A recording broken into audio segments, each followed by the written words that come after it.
this video, I'll show you how to change page color in Canva. Open Canva and create a new project.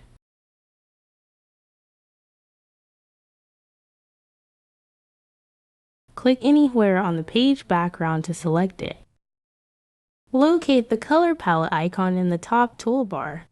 Here, you can choose from Canva's preset colors, solid colors, or gradient options.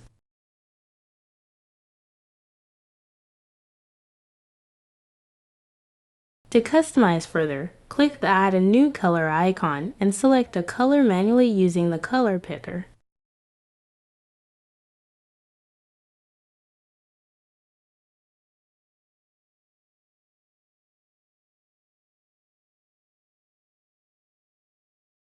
For precise color matching, use the eyedropper tool to sample colors from existing elements in your design.